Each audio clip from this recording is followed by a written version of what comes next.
Impecable con Manuel Rivera. Impecable Radio, de 7 a 9 de la noche, por Neón 89.3. Redes sociales, @Impecable Radio, www.impecableradio.com. Impecable presenta Emprende, definitivamente nuestro segmento estrella que como cada miércoles lo ponemos en antena, siempre con la colaboración directa de nuestro emprendedor, ¿verdad? Nuestro director de emprendimiento, a quien definitivamente nos halaga tenerle en cabina, luego de unos miércoles que no había podido compartir con nosotros por asuntos de su profesión, ¿verdad? De su día a día. Bueno, pues con nosotros, don Luis Rodríguez. Don Luis, buenas noches, ¿cómo está usted? Muy buenas noches. Todo Yo espero bajo que control. hoy tú me tengas algunas preguntas, porque yo he estado ausente Sí. y está echando de menos a la audiencia. Claro que sí. Bueno, hemos hecho nuestra tarea. En su ausencia pudimos compartir con la audiencia todo el contenido que usted nos señalaba y también le invitamos a hacernos preguntas. Créame que la audiencia nos hizo esperar y me han enviado algunas preguntas, algunas por WhatsApp, en nota de voz, para que usted la oiga a viva voz y otras también escritas. Quiero recordarle a nuestra audiencia que está con nosotros don Luis Rodríguez. Este segmento es emprendimiento y en el día de hoy queremos dedicárselo a ustedes. 809-539-8930, 1-809-242-83 desde el interior sin cargo. Pueden hacer sus preguntas para que puedan en ese mismo tenor compartir con don Luis sus inquietudes. Si usted tiene algún emprendimiento, si usted está buscándole la vuelta a una idea, algo que usted quiera compartir con don Luis Rodríguez, bueno, pues este es el momento y podemos hacer la conexión a través del teléfono. Aquí le voy a comentar una pregunta que nos llegó a través del WhatsApp. Hermano Sandy, cuando usted disponga, ponemos esta nota de voz para que salga aquí en cabina.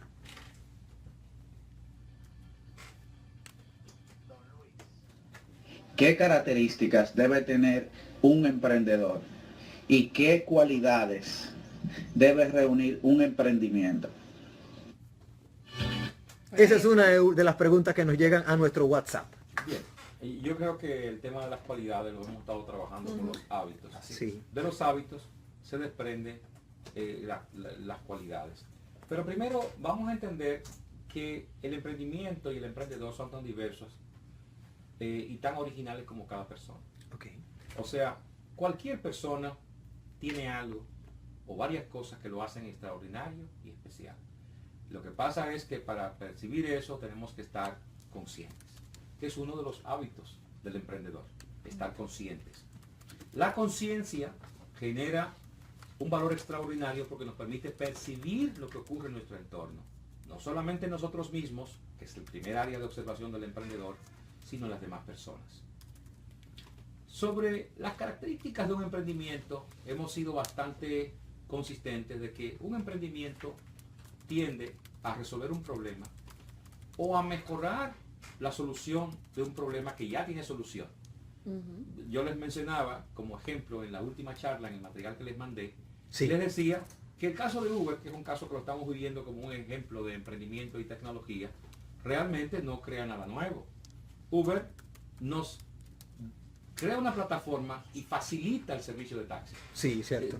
El invento, no hay invento en el servicio, no hay invento en el servicio de taxi. Cierto. Es el mismo taxista, un poquito más refinado, es el mismo carro, un poquito más limpio. Sí. Y la verdad, que colocado en una plataforma que nos pone al alcance de ese taxista con una aplicación que ya existía, que era el mapa, Google Maps, nos lo pone en una estructura y nos da una facilidad que parece extraordinario, pero al final no han inventado nada. Lo mismo que decía, por usar ejemplos clásicos, lo de Steve Jobs. ¿Qué inventó Steve Jobs? Nada. Steve Jobs ni siquiera el mouse lo inventó, simplemente lo adoptó, dio la oportunidad y adoptó tecnologías que ya existían. Entonces, ¿qué característica debe tener un emprendimiento? Resolver un problema o facilitar aún más un problema que ya ha sido solucionado. Ok. Y esto es tan extenso que la imaginación del emprendedor queda abierta. Y yo les sugiero a nadie que tenga ideas de esas que parecen tontas. Puedo mencionar el ejemplo de un invento que todos conocen y que es muy anecdótico, que es el caso del velcro. El velcro Sí. es este cierre que no tiene broche, pero que cierra herméticamente una cartera, se usa para mochilas, para todo tipo de cosas. Sí. El velcro lo inventó un suizo. Sí. ¿Cómo inventó el individuo? Salió al campo, se fue, esto tiene palabras más refinadas, pero fue y salió, y cuando llegó con muchísimo cadillo. ¿Ustedes saben lo que es un cadillo? Sí. Este suizo, refinado, Sí, de Suiza, sí, sí. llegó al monte y se encontró que los pantalones estaban llenos de cadillos. Y dice, pero ¿y esta cuestión? O sea, ¿cómo es que tú se de esta manera? Y empezó utilizó el mismo principio entonces. a despegar los cadillos del tejido y observó con una lupa cómo era que el cadillo se pegaba. Y dijo, pero esto debe servir para algo. Y entonces imitó y duplicó la experiencia del cadillo en un textil. Y creó un cierre práctico, que no era perfecto, que es el velcro. Sí. Igual es la historia famosa del el Scotch, el 3M, El post-it. El post-it. Sí, cierto. Es un pegamento que no funcionó. Cierto. Y se le ocurrió, ¿a quién usaría un pegamento que no funciona? A alguien que no quiere algo pegarlo permanentemente. Exactamente. Yo lo que quiero ilustrar con estas anécdotas, porque son anécdotas, y nos podemos ir a nuestro espacio más pequeño. El motoconcho es un invento innovador. El motoconcho, No, a pesar no, de que es no, un... el motoconcho. El motoconcho. O sea, una gente manejando un motor que va de aquí a un punto A a punto B. Resuelve una necesidad. Y llega Cobrar pasaje a un individuo que se pone en la cola de un motor y a veces tres es altamente creativo. Cuestionable desde el punto de vista de seguridad, Exacto. Pero creativo. pero muy creativo. Es cierto. Entonces, no subestimemos las soluciones y no busquemos soluciones estratosféricas. Yo les digo a ustedes, mi audiencia, que no busquen soluciones de revista. Cierto. No es que no usen las revistas y usen a Steve Jobs y todas estas cuestiones para inspirarse. Eso está muy bien. Inspírense en el barrio, inspírense en su realidad, inspírense en su pueblo y en su entendimiento. Y luego analicen cómo este problema es percibido por más gente de la que ustedes creen. En la India existe un concepto muy interesante que se llama el concepto de innovación frugal. Ok. La innovación frugal es innovación con pocos recursos. Ok. Es innovación hecha y creación de productos con las realidades con las que vivimos. Por ejemplo, en África, el sistema de pagos más extendido funciona con teléfonos, no smartphones, no los teléfonos con aplicaciones, sino con teléfonos Convencionales. análogos, convencionales. Funcionan sistemas complejos de pago.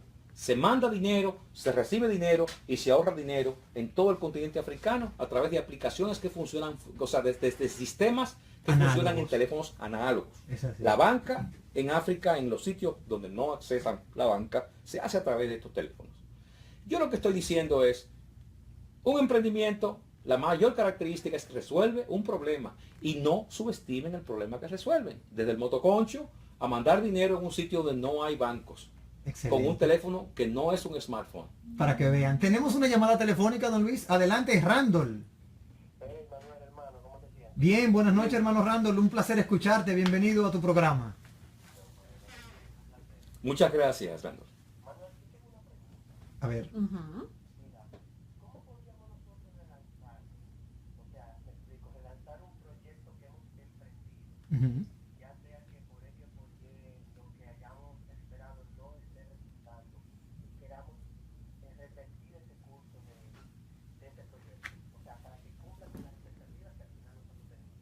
Ok, no te vayas por si don Luis quiere hacerte alguna pregunta. Don Luis, más o menos. Mira, lo primero es entender por qué el proyecto no ha estado funcionando. Yo creo que todo emprendedor, mucha gente, la mayoría de la gente analiza proyectos, cuando ve proyectos famosos de emprendimiento, mira los proyectos exitosos y no mira la cantidad de ajustes que ha habido que hacer. En el concepto de emprendimiento existe un concepto que se llama pivoting, que es ajustar la puerta. El pivot es donde gira la puerta, ¿no? Es como el gozne. La capacidad de ajustarse es necesaria en todo emprendimiento. Entonces, lo que ustedes tienen es una idea que parece buena, que ustedes creen en ella y que no está funcionando. Entonces, hay que hacer un análisis crítico de por qué no ha funcionado. ¿Es un miembro del equipo que no encaja? Es una asunción que se hizo al inicio del proyecto que no funcionó. Es un producto que tenía demanda pero no tenía el precio correcto. Entonces, una vez tú haces tu análisis de por qué no funcionó, tú entonces tiras en la mesa un par, 3 o 4 ideas de qué no pudiera estar funcionando. Y no tienen que ser muy agresivos, o sea, ustedes no tienen que ser perfectos en ese análisis. Pero es tirar en la mesa todo lo que ustedes creen que pudiera ocasionar el no funcionamiento. Y empiezan a analizar uno por uno y con razonabilidad justificar qué impacto podría esto tener en la razón de que ustedes no funcionaron. Y a veces hay que traer gente de fuera que escuche la discusión. Alguien que no tenga un envolvimiento emocional. Sí. en el Ningún problema. interés. Porque es increíble lo que un par de ojos frescos pueden ver en una ecuación. Entonces, una vez tú haces ajustes y haces observaciones, míralo de nuevo como si estuvieran viéndolo la primera vez y no te preocupes de cambiar tus asunciones originales. Esa capacidad del emprendedor de ser autocrítico consigo mismo y estar dispuesto a replantearse completamente cosas que él consideraba absolutas hace unos meses, es una habilidad extraordinaria y de ajuste. Esa capacidad de relanzarse, pero con ojos frescos, no es relanzarse tosudamente a hacer el mismo golpe contra la pared. No es eso lo que yo estoy hablando. No, claro. Yo estoy hablando de reevaluarse con ojos frescos y Desde corregir cero. errores.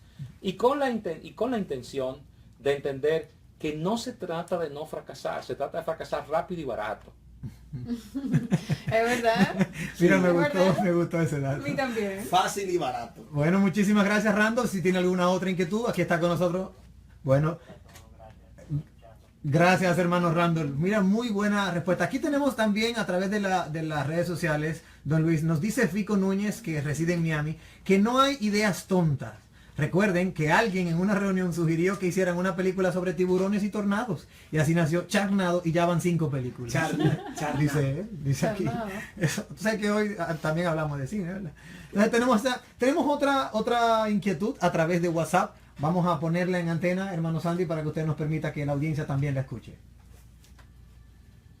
Buenas noches, don Luis. Quiero hacerle algunas preguntas de emprendimiento.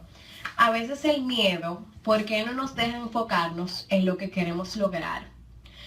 El entorno para uno emprender es importante. Y algo que me llama mucho la atención es, ¿hay un tiempo para ver los beneficios de un emprendimiento? Muy bueno. Bien, Me muy encanta. Muy buena buenas pregunta, preguntas. muy Wow. buena pregunta. Muy buenas preguntas. Vamos a comenzar diciendo que el miedo, ¿no? El miedo. ¿Por qué no nos deja enfocar? El miedo. El miedo es lo contrario a la fe. El miedo es el enemigo y el amigo del emprendedor. El miedo tiene que estar presente porque el miedo es lo que nos hace ser cautos. El miedo nos permite ser cuidadosos, sobre todo con el dinero de los inversionistas, con el dinero de otras personas. El miedo nos hace ser disciplinados, nos hace buscar la ayuda correcta. O sea, el miedo tiene un rol importante, positivo, en el rol de un emprendedor. Sin embargo, como todo, tiene dos caras, ¿no? El yin y el yang. El miedo también es el principal enemigo del emprendedor. Ustedes han oído la fábula de Esopo sobre la lengua. Esopo es un esclavo que se hizo famoso por escribir fábulas y la sabiduría está en estas historias. El amo de Esopo le pide, por favor, Esopo, tengo invitados especiales, trae tu mejor plato. Y entonces Esopo hace un guiso de lengua de vaca. Y entonces los invitados, obviamente, el guiso de lengua de vaca no les pareció ser el plato especial de la noche y el amo, al terminar la noche, le dice, oye, Esopo, yo te dije que trajeras el mejor plato y tú has traído lengua. Dice, pero amo, la lengua es lo mejor. Con la lengua se alaba a los dioses, con la lengua se dicen las bendiciones, con la lengua se hacen las oraciones. Dice, ay, Esopo, está bien. Bueno, pues pasaron unas semanas y Esopo, el amo tiene otros invitados y le dice, este Esopo no me va a correr. Exacto. Oye, Esopo, quiero el peor plato. Tengo unos invitados y quiero que me des el peor plato. Todo lo opuesto. Entonces, bueno, aquí nos va a formar con el tema de la lengua y va a traer una cosa decente. Bueno, pues el hombre trae asado de lengua. Dice, no, Esopo, yo no. Explícame. Oye, hace unas semanas tuvimos invitados Y la lengua la diste como el mejor plato. Te he pedido ahora el peor plato y me traes lengua. Dice Esopo, pero amo, con la lengua se maldice. Con la lengua se dicen mentiras, se destruyen las reputaciones. Amo, no hay nada peor que la lengua. Definitivamente Esopo quedó en la historia, el amo no se acuerda, no nos acordamos del nombre. Entonces, el miedo es también el principal enemigo del emprendedor. El miedo no nos permite tomar las decisiones, nos limita nuestra visión. Entonces, esa dosis, ese equilibrio de miedo tiene que estar presente, pero sin que no nos permita dar los pasos correctos. Siempre habrá un nivel de riesgo y la pregunta que tenemos que hacernos, lo más importante es que los inversionistas, los socios conozcan los riesgos y que tú miras los riesgos porque tú respetas a la gente que confía en ti. Sobre todo eso, entonces ese respeto es un contenedor de a veces el optimismo desenfrenado del emprendedor. Bien, eso nos lleva a la segunda inquietud. Hablábamos de el entorno, que sí es el importante. Entorno. Sí, muy importante el entorno. Se habla muchas veces del emprendedor que va en contra del viento y marea, por eso están en la historia, porque son casos excepcionales. El emprendimiento ideal se crea en ecosistemas que son amistosos con el emprendimiento. Esto se ha entendido y en muchas ciudades, en muchos países, sobre todo ciudades que tienen una vida, tienen ecosistemas mejor definidos, en numerosas ciudades se crean ecosistemas de emprendimiento. El ecosistema de emprendimiento incluye universidades donde se imparte la educación, inversionistas dispuestos a apoyar emprendimientos semilla, jóvenes. Sí. Se llaman incubadores, que son espacios donde los emprendedores reciben apoyo básico, contabilidad, estructura, contactos, referencias, espacios donde trabajar. Y por supuesto, ferias, estructuras donde estos emprendimientos se dan a conocer. Esto se conoce como un ecosistema. Estos ecosistemas a veces son naturales o otras veces son artificialmente construidos. Pero sí, esto favorece, pero no es, a veces, justamente la aridez del ambiente, lo difícil del entorno es lo que impulsa la creatividad. Y a veces la gran creatividad surge de espacios áridos. Es cierto. Entonces, sí, el ecosistema, los espacios ayudan y promueven y crean estos espacios. Pero la escasez, la aridez, crea la inventiva y crean las oportunidades también. Que en este sentido, escúcheme que le interrumpa, don Luis, en este sentido es propio el refrán que dice que de la crisis se generan las buenas ideas, en algunas ocasiones. Es así, no es perfecto. Yo lo que quiero decir es que no hay excusa para nuestra capacidad de crear. Y vuelvo a decir que yo no quiero que ustedes piensen que el emprendimiento solamente es crear empresas comerciales que crean productos. El emprendimiento también es emprender una carrera, es emprender la construcción de un hogar, de una familia. Esto aplica a todo. Emprender es de todos. Okay. Había una tercera parte. Sí, había de una la inquietud pregunta. que decía que si existe algún tiempo para ver los beneficios de un emprendimiento. Sí, claro. Lo que pasa es que el tiempo es algo relativo. Yo no creo en el emprendedor ofuscado o completamente que no tiene respeto por el dinero de los inversionistas, con su propio dinero o los ahorros familiares y los destruye de una manera inmisericordia. Yo creo que un emprendedor tiene que tomarse unos espacios de tiempo y evaluar, como decíamos antes, qué está haciendo que el proyecto no sea exitoso. Un proyecto, mucha gente se pasa la vida entera buscando e insistiendo en una idea cuando hace falta lo que se llama pivoting, hace falta ajustar el modelo o cambiarlo. La mayoría de los negocios exitosos que hoy en día que parecen tener 20, 30, 40 años son mentiras, no es el mismo negocio. Es la misma marca, el mismo concepto, pero es un emprendedor que ha hecho pivoting 10 o 12 veces. Claro que sí. No es el mismo negocio. Y ahí están las grandes marcas que lo han revelado. Ustedes conocen el tema de Berkshire Hathaway, que es la famosa firma de Warren Buffett. Warren Buffett, sí. Esa firma era un molino. O sea, yo lo que quiero que estemos claros es que la mayoría de las empresas, la Sirena era un negocio de cosméticos. Pero si nos vamos a las grandes marcas, don Luis, Peugeot empezó haciendo sierras eléctricas. Peugeot. Correcto. Daewoo realmente lo que hacía era barcos. Daewoo. Sí. Sí. La marca de vehículos, la que también hace lavadora. Ajá. La gran Daewoo. Honda, Honda solo, motocicletas. motocicleta solo. Es realmente. BMW no era carro, era motores para aviones. Única y exclusivamente. Y después de la Segunda Guerra se descalabró y empezó a hacer carro. realmente eso del pivoting es una cosa que si nos vamos a los ejemplos, Tú sabes, hay muchísimo. Tú sabes que me quedé con una pregunta y la tengo aquí hasta en rojo inclusive. Cuando don Luis, bueno, en este momento lo tocaste, Manuel, en uno de los hábitos que había compartido don Luis con nosotros dentro de sus reflexiones con el tema del emprendimiento. Sí. Y es que debemos tener un mentor. Es Sí. uno de los 12 hábitos que usted había compartido, pero me queda una duda sobre ese hábito y quiero Que lo aprovechar. discutimos en el aire. Lo discutimos y Sí. habíamos dejado pendiente para cuando usted regresara, Estuviera aquí sí, preguntando. para que nos orientara o me orientara sobre esto. Adelante, profesor. Debemos tener un mentor, pero ese mentor necesariamente tiene que ser un mentor del emprendimiento de negocio, porque Exacto. usted me dio una luz como a modo de paréntesis de que el emprendimiento puede ser cualquier meta que usted decida iniciar, la construcción de una casa, etcétera.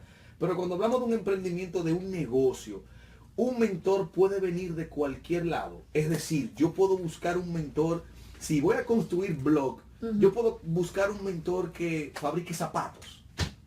Por ejemplo, O que con su... Dale el caso de Exacto, Evelyn. Porque sí, Evelyn puso en un mi caso, ejemplo. mi caso. Ese ejemplo que yo quiero que usted oiga. Don Luis. Muy mi bien, caso, ahí vamos. o sea, No, no, nosotros es que no es un estábamos- ejemplo, es una pregunta. Bueno, Sí, pero el ejemplo de por qué Evelyn preguntaba lo del mentor. Ok. Sí, porque estábamos hablando, estábamos mencionando, Manuel estaba diciendo y Emanuel de que el mentor tiene que estar afine con lo que uno quiere, por ejemplo. Medio de comunicación medio de debe ser un comunicación, comunicador. Yo tengo que por tener ejemplo. mi mentor tiene que estar o Involucrado. hacer algo involucrado a los medios de comunicación. Yo dije que no necesariamente es el caso, porque mi mentor puede ser de otro ámbito y simplemente yo lo llamo mi mentor porque tiene cualidades que no necesariamente es de la comunicación, pero tiene otras cualidades que me pueden aportar, por ejemplo, ya sea la forma en que trata a sus empleados, la forma La forma de hablar y filantrópica, todo la eso, forma claro. Exacto de hablar, y no necesariamente tiene que decirme a mí, bueno, yo soy de los medios de comunicación, por eso tú eres mi Mi mentor. Mi mentor. mentor. Sí. No, yo estaba hablando del caso de Jack Ma.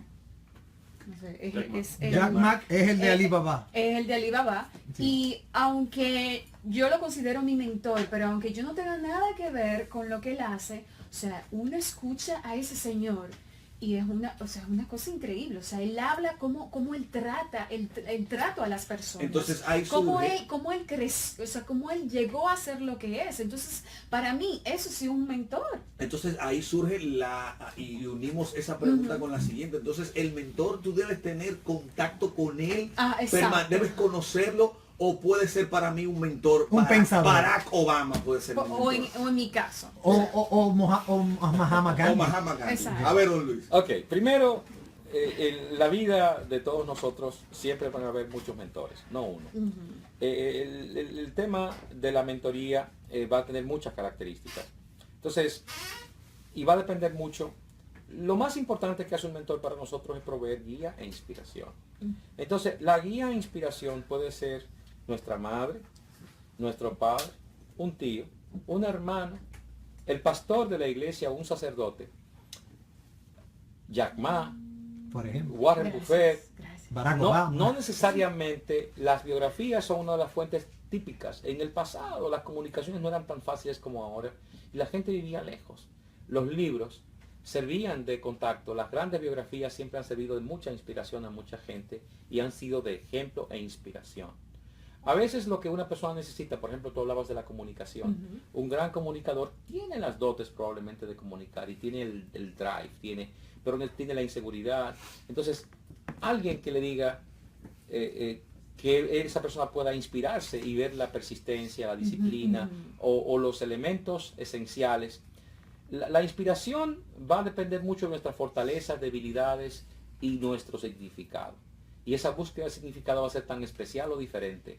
A lo largo de mi vida, por ejemplo, yo he tenido diferentes mentores que han tocado partes diferentes en mi vida. A veces la mentoría significó tener confianza en mí solamente. A veces, yo me acuerdo que cuando yo comencé tenía como 12 años, yo llegué a estar cambiando dólares. Yo cambiaba dólares en una oficina de correos en Higüey. Había un muchacho que trabajaba, había una señora, así eran las cosas, que tenía, en ese tiempo empezaba la inmigración, y ella tenía había una persona que era que compraba los money orders, de la gente que le mandaban el dinero de Estados Unidos. En ese tiempo era 1 por 1 y uno le pagaba un 10, un 12% de prima. Y era un peso 12, un peso 10. Y yo tenía 12 años y yo cubría el día libre o 2 días libres cuando el individuo que estaba en el puesto no estaba. Y entonces yo me pagaban 4 o 5 puntos de diferencia por lo que yo compraba. O sea que tuve que aprender a sumar y restar y comprar los dólares. Pero para mí, esa persona que me dio ese trabajo a los 12 años, significó que yo pude comprar mi primera cosa. Yo compré una televisión con los primeros 50 pesos que me gané.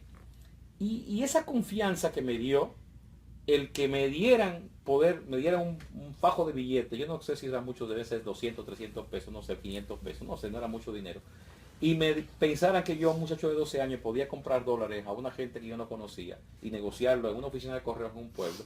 Eso creó un impacto de seguridad en mí mismo. Con 12 años. Extraordinario. Entonces, para mí eso fue un mentor.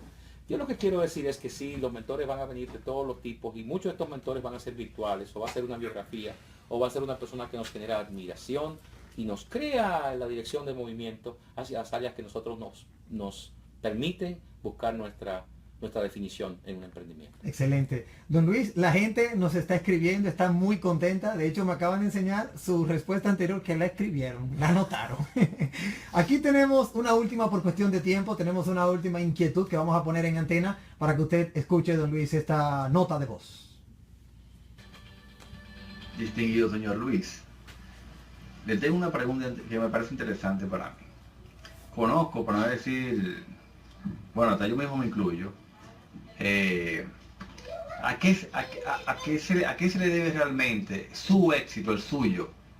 Porque yo conozco muchas personas, como digo, hasta incluyendo a mí, que tengo los hábitos que usted dice y me he esmerado en mi trabajo, pero no tengo los frutos que he tenido. ¿A qué usted le atribuye su éxito?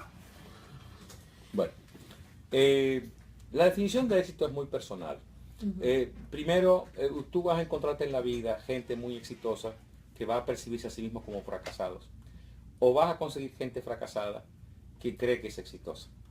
El éxito a veces es ficción. Yo quisiera compartir con ustedes, y no quiero ser, alguien dijo el otro día una vez, que el mundo, que iba a unas definiciones técnicas del emprendimiento y todo eso. Yo no soy, yo sé que hay gente que a veces piensa que yo soy un poco fuera del círculo y me voy a lo filosófico. Yo creo que la vida es filosofía y déjame darte mi definición de éxito. Yo creo que eso te va a dar una perspectiva realmente de dónde pudiera haber una oportunidad para ti. Primero, el éxito es la realización progresiva de una meta moralmente correcta. La definición de éxito es muy importante porque hay gente por ahí que cree que es exitosa y se dice que es exitosa, pero no son exitosos. Porque no están realizando progresivamente una visión, un proceso que es moralmente correcto. Si la visión que se persigue es egoísta, no crea valor a la sociedad y no es moralmente correcta, usted jamás va a ser exitoso. Cierto. Usted va a ser una especie de reflejo del éxito. Y no quiero hablar de nombres ni de personajes, que hay muchos hoy que presumen de exitosos, pero no son más que gente falsa. Cierto. Que no son exitosos, no son ejemplo y no son imitables. Entonces, una vez usted decide una meta, un objetivo, ese objetivo tiene que ser un poco más grande que usted. Yo no estoy hablando de hacer la meta que voy a rebajar 5 libras. Yo he hecho eso muchas veces, las pierdo y las gano. Pero eso no lo va a llevar a la definición del éxito. Usted tiene que buscar una visión de progreso que usted perciba que es grande, que usted perciba que es más grande que usted, porque ¿dónde está el incentivo? Y luego usted empieza y da un paso. Al otro día que usted empieza a dar un pequeño paso, yo siempre he dicho que ese camino, esa realización progresiva, es un camino. Y ese camino puede verse mejor como una escalera. Usted da un paso y ya está en un peldaño. Ok, celebre, llegó a un peldaño. Si usted sigue así consistentemente, ¿qué nos falta? Que a veces cambiamos de opinión a menudo, que a veces nuestra visión de éxito es muy pequeña, que no está definida y lo alcanzamos y nos dimos cuenta, y nos sentimos que no somos exitosos porque no hemos conseguido el objetivo. El objetivo siempre se va a mover hacia adelante. el camino siempre son paradas, usted nunca va a llegar a un sitio. Lo importante es que usted sepa que esté avanzando y vea y aprecie el mérito, el espacio, el progreso que significa cada paso. Entonces yo le pido que haga el ejercicio de primero si su meta es lo suficientemente grande y que entienda que una vez su meta es grande y usted inicia el proceso de marchar hacia ese camino, ahora volvamos a los hábitos del emprendedor. ¿Dónde está el propósito? Ahí está el propósito. Defina el propósito. Sí. ¿Dónde está la disciplina del estudio para ese propósito? ¿Dónde está la capacidad de estar consciente? Hay gente que es muy buena en su trabajo, pero se pasa demasiado tiempo a veces en su trabajo. Tiene miedo al fracaso. Entonces hay momentos que tiene que prepararse. Usted está preparado, tiene que volar, porque usted puede fracasar. Yo les decía hace un rato que cuando me preguntaban los emprendimientos, aquí me preguntaban en cabina que cuántos emprendimientos había hecho. Yo no me acuerdo, pero les puedo asegurar que he tenido, de las empresas que están vigentes y los negocios que funcionan, deben ser como 4 de 10. O sea, yo debo haber fracasado o tenido fracasos con 6 de cada. Y muchos de los que son exitosos no son el mismo negocio que comenzó. Cierto. Realmente es una evolución natural y así es la vida nuestra. Una evolución natural. O sea que en este sentido, la pregunta de cómo usted, en el caso suyo, puede definir que haya tenido éxito, qué usted ha hecho para tener éxito, es una serie de elementos, pudiéramos llamar, además de los hábitos, elementos que usted ha ido trabajando conforme avanza, que como señaló en un principio, tiene mucho que ver con la resiliencia inclusive. Y el reto personal. Yo no pienso, primero la medida de éxito necesariamente tiene que medirse en el impacto que uno hace en la sociedad. Un emprendedor impacta a la sociedad y entonces es retribuido por ello. Esta visión de algunas personas que no entienden el concepto del capitalismo y del emprendimiento, acusan al emprendedor de ser una especie de sanguijuela o de vampiro que se nutre del dinero o de la gente. No, la gente real, los emprendedores reales dan un servicio a la sociedad y la sociedad feliz les retribuye porque reciben a cambio de ello más en beneficio percibido de lo que pagan por ello. Yo pienso que falta mucho entendimiento de lo que es el emprendimiento en nuestra sociedad y parte de mi trabajo en este programa es predicarle a la gente que nosotros podemos mejorar esta sociedad a través de la innovación, a través del emprendimiento y a través de la transparencia. Transparencia es justicia. Nosotros como emprendedores tenemos la capacidad de crearle valor a la sociedad, generar valor y riqueza. Y eso se transforma eventualmente en beneficios, en impuestos. Y esta idea falseada de un emprendedor sanguijuela o tipo vampiro no es un dibujo correcto de los emprendedores que nosotros estamos. La gente que genera valor, lo vemos aquí todos los días, es el panadero, es el hombre que usted abre y con confianza vaya, está el pan hecho, caliente, que lo estaban preparando mientras usted dormía. Y cuando usted se levanta a las 5 de la mañana, a las 6, 7, usted se encuentra el pan o el café o el sitio. Usted encuentra el puesto de frutas y el frutero tiene las frutas. Eso quiere decir que él fue a las 5 de la mañana, a las 4 de la mañana al mercado para tener la fruta fresca y en buenas condiciones a un precio razonable para que usted pueda disfrutarla en el momento que la necesita. Yo quiero hacer justicia a ese espacio. Entonces, volviendo al tema, yo creo que el emprendimiento tiene que crear valor a la sociedad, pero en el camino también debes llenar de alguna manera las aspiraciones personales nuestras. Entonces, volviendo a la pregunta, de nuestro, yo creo que hay una oportunidad extraordinaria de definir propósito. Una vez tú defines el propósito, estás definiendo esa visión razonable del emprendimiento. ¿Qué es más grande que nosotros? Un propósito que no es más grande que nosotros es una meta. Y no estamos hablando de eso. Las metas son, normalmente un emprendimiento es un conjunto de metas. Excelente. Bueno, muchísimas gracias, don Luis Rodríguez, por haber compartido con nosotros estos minutos de sumo nivel, ¿verdad? Una cátedra de emprendimiento, contestando preguntas. Mira, me encantó la participación de la audiencia, las notas de voz. Es muy probable, señores, que repitamos esto el próximo miércoles, así que sigan con sus emprendimientos, sus inquietudes. Don Luis debería venir todos los días. Si pudiera, yo me lo robara, si pudiera. Bueno, don Luis, muchísimas gracias. No, gracias a ustedes y quiero, para cerrar, animar a nuestros oyentes. Animar quiero que las preguntas sean más específicas. Me gustaría que la gente se abra un poco y haga preguntas específicas a su realidad. Exacto. Y nos permita compartir con la audiencia sus temores, su visión y sus oportunidades. No de los secretos comerciales ni nada de eso. No queremos robarle la idea a nadie. No, claro. Lo que queremos es que la gente entienda que emprender es un camino para progresar y crear riqueza para todos. Excelente. Muchas gracias. Gracias, don Luis Rodríguez. Mira, agradecer también la presencia de Luis Francisco Rodríguez, que también está en cabina. Para nosotros un inmenso honor que también haya compartido en esta mesa de contenido, en este espacio impecable, el segmento de emprendimiento. Bueno, pues amigos oyentes, ya lo han escuchado. Vamos a continuar con más de nuestros consejos. Consejos que me recuerdan a mi abuelita. Ella siempre lo decía. Llévate de consejo, mi hijo, que el que se lleva de consejo muere de viejo. Impecable con Manuel Rivera. Impecable Radio, de 7 a 9 de la noche, por Neón 89.3. Redes sociales, @Impecable Radio, www.impecableradio.com.